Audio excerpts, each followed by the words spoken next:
നമസ്കാരം.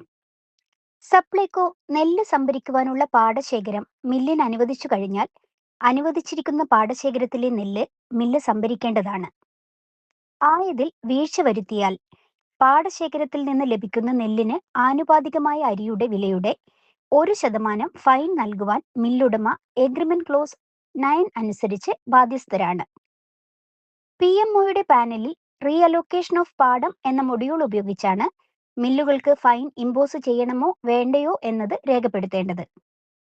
ഈ ഓപ്ഷനിൽ ആവശ്യമായ ഫിൽട്ടർ കണ്ടീഷൻസ് കൊടുത്ത് അലോക്കേഷൻ ലിസ്റ്റ് ചെയ്യുക.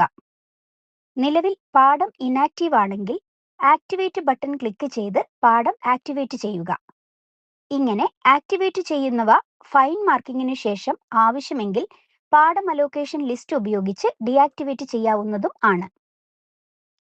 ഇനാക്റ്റീവ് ആയിരിക്കുന്ന പാടം ആക്ടിവേറ്റ് ചെയ്യുമ്പോൾ മാനേജ് എന്ന ഓപ്ഷൻ ഈ സ്ക്രീനിൽ കാണിക്കുന്നതാണ്.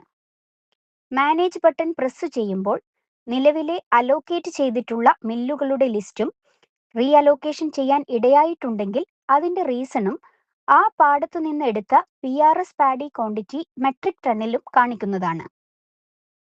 ഈ സ്ക്രീനിൽ ഫൈൻ ഇമ്പോസ് ചെയ്യേണ്ട മില്ലിനു നേരെ റീസൺ ഫോർ ഫൈൻ സെലക്ട് ചെയ്ത് കൊടുത്ത് ഇമ്പോസ് ഫൈൻ എന്ന ടിക്ക് കൊടുത്ത് സേവ് ഫൈൻ ബട്ടൺ പ്രസ് ചെയ്ത് ഇത് സേവ് ചെയ്യാവുന്നതാണ്. റീസൺ സെലക്ട് ചെയ്തില്ലെങ്കിൽ സിസ്റ്റം വാർണിംഗ് മെസ്സേജ് കാണിക്കുന്നതായിരിക്കും. കൺഫർമേഷൻ കിട്ടിയതിനനുസരിച്ച് ഇത് സേവ് ആവുകയും സേവ് ആയ വിവരങ്ങൾ അടുത്ത പ്രോസസ്സിംഗ് ബിൽ ജനറേറ്റ് ചെയ്യുന്നതിനുള്ളിൽ ആവശ്യമെങ്കിൽ PMOയ്ക്ക് മാറ്റം വരുത്താവുന്നതുമാണ്.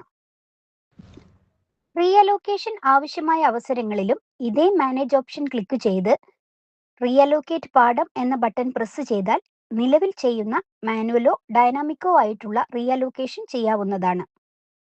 Quantity to be reallocated in empty എന്ന കോളത്തിൽ റീഅലോക്കേറ്റ് ചെയ്യപ്പെടേണ്ട ക്വാണ്ടിറ്റിയാണ് രേഖപ്പെടുത്തേണ്ടത്.